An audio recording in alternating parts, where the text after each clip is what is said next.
You might have seen the headlines about this thing, a $10,000 limited edition Gucci branded gaming console. In a special box, 1 of 100 were made, all custom, and I've got one right here.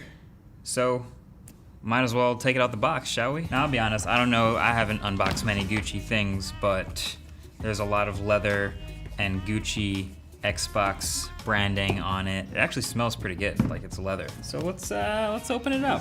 Why not? 1 out of 100. And there it is. It's the old green inside of a Gucci box we've all seen. Actually, oh, here, there's a Game Pass card. So somebody watching this just got a free Game Pass. So the inside, this has some pockets up here. Okay, let's get the console out of here. Okay. It's covered in Gucci logos from head to toe, all the way around. Not on the back though, just the front and the sides. And the rest is exactly like a normal Xbox Series X. I think I can put that over here.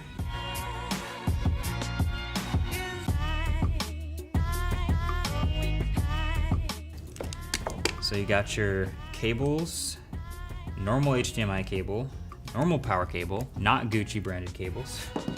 And then you have 2 controllers here, both of them also customized. I've seen a fair share of custom controllers in my day. This one has the stripes, the red and the blue stripe, and the Gucci font at the front. Other than that, normal black controller. Oh, and this is 1 of 100 Mkbhd edition, so 1 of 1 too. So they put Mkbhd in green on the back. Oh, they put it on the Xbox too. There you go. Can you see that? It says Mkbhd on the Gucci Xbox. So technically this is an Mkbhd Gucci collab, right? Is that it? I think that's it. Oh, this whole thing comes out. And then there's just more compartments to buckle things in, and it's all padded and upholstered, and you can probably repurpose this if you want. This becomes your Gucci carrying case for something. Maybe you take your Xbox to the hotel with you when you travel. This would be the place to carry this around. It's a lot. It's a lot. It's a lot. This is just ridiculous. Okay. Just for the record, I didn't buy or customize this. Microsoft sent, or Gucci sent it here to the studio. So I don't know, who knows? Maybe I'll do a giveaway of this customized 1 of 100 $10,000 Xbox.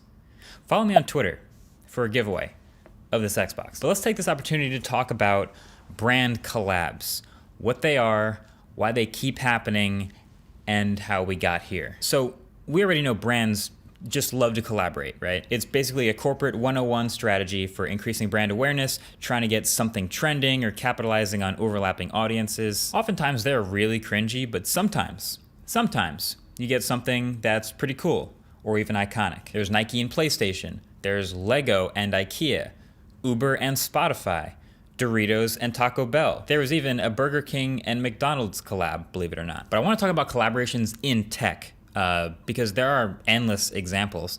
But when I think about them in my head, I kind of divide them into 2 different categories. The ones that seem to make sense, and then the ones that seem kind of dumb. So if you look at something like Apple and Nike Plus, for example.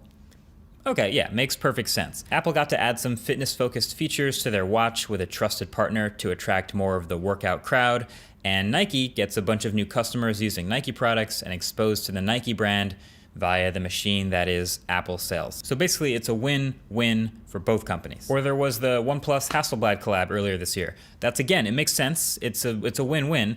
OnePlus has this new but ongoing partnership where they get to put the Hasselblad name alongside their smartphone cameras. So that's a win for OnePlus because a lot of people who trust the Hasselblad name in photography will now associate OnePlus with high quality cameras, whether it's true or not. And it's a win for Hasselblad, a pretty traditional old-timey camera company who can now associate their name with an upstart, trendy smartphone company to signal that they're high-tech and fashion-forward. You know, this happens with Leica all the time too. So whether they're cringy or super corporate or not, whatever the vibe is, there are a number of brand collabs all around the tech industry every year that make sense.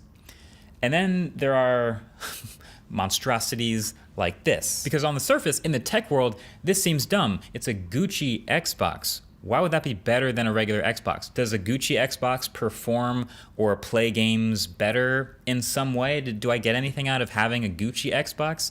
Of course not. But if you've noticed, there's actually been a lot of tech collaborations like this. Tech companies collaborating with fashion companies, fashion brands. So tech products are in this weird place where most of the stuff you buy is supposed to be purely functional, right? You buy a piece of tech because it accomplishes a task or serves a certain function. It's a computer that does the thing you need it to, but not necessarily because of the fashion.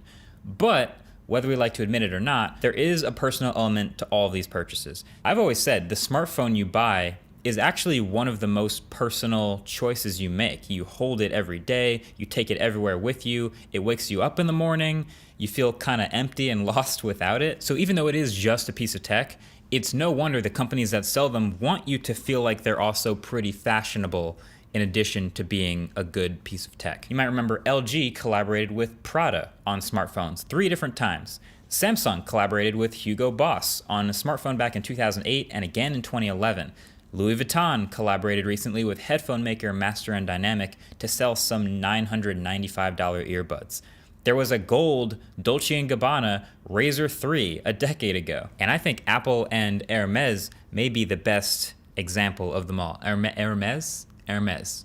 I never know if I'm saying that right. Hermes, right? But I just remember so distinctly when the Apple Watch went on sale. The first one went on sale back in 2015, and Apple, they of course made a couple versions. There was a black version and a silver version. It was stainless steel, but they wanted to, of course, signify that it was fashionable because it's a watch, and they have to get the fashion crowd to like it, and so they made the Apple Watch edition. And this version was plated in solid 18-karat gold, and it started at $10,000. Now, anybody already subscribed here to this channel probably already knows that it's a bad idea to drop 10 bands on a first-gen tech product just because it's covered in gold and you think it's fashionable. But that's a real thing people did. That's out there. Like, the real humans actually spent that money on the first-gen Apple Watch. Tech blogs had a field day with the headlines. We already knew this was coming. But yeah, a year later, there was a new one. The edition was discontinued. Of course, it turns out Apple, even as massive and popular and successful and wealthy as they are, can't break into fashion immediately just by themselves on their own name. And so shortly after that, we did see the beginning of that Hermes collaboration. So that fashion brand comes in, they start to do custom watch bands, unique styles with leather that match the watch faces, and custom packaging and higher prices. Because, you know, it's fashion, that's kind of the way things work. But that collaboration has been way more successful. It continues to this day, and it's a win-win for both companies. Hermes gets a much more tech-focused crowd, and Apple gets to break into the much more fashion-centric crowd. So fundamentally, that's what they're always looking for in these brand collaborations, is a win for both sides, that win-win. Kind of like Mkbhd and new channel sponsor Cash App. But the point is this: none of these tech fashion collabs actually makes the product better. Like, none of them. That's not the point of this type of collab. Now, you could argue that the tech on tech collabs actually do. You could say if OnePlus and Hasselblad are collaborating, that actually can make the camera in the phone a bit better. You could argue that. You could argue the Nike Plus and Apple sponsorship and collaboration actually made a better product. But this is just a monogrammed Xbox Series X. It's not a better Xbox. The Dolce & Gabbana Razr was just a gold razor. It's more about the experience of taking it out of the box, the custom packaging, the fashion nature of it, whatever you think about this fashion. That's what that collab is more about. And then there's also the X factor, which is just hype. So brands have various levels of this. And in a world where the PlayStation 5 from rival Sony was pretty much the most hyped thing in gaming for a whole year around its release, I mean, it's still impossible to get. So Microsoft and their brand team is of course looking for ways to get people talking about and thinking about the Xbox Series X, which came out around the same time. And what better way than by creating a limited edition, super hyped special Xbox with one of the most hyped companies. So even though the product isn't actually better, the hype and all the brand awareness created by this collab is a win-win for both companies. So that's why the Gucci Xbox exists. This honestly probably would have been received the exact same way if it was a Supreme Xbox or a, I don't know, Louis Vuitton Xbox. It's just, they just want people saying Xbox more, you know? And it's working. It's working, isn't it? I'm here sitting on video talking about it, and now it's on YouTube going into their brand sentiment calculator. And of course, there's no dislikes on this video, so it must be working. But yeah, the truth is, I divided them into two different categories at the beginning of this video, those that seem to make sense and those that don't. But at the end of the day, when you look at it as a win-win in some way, they kind of all do make some level of sense. So I wouldn't be shocked if we keep seeing more of this type of stuff. Thanks for watching. Catch you in the next one. Peace.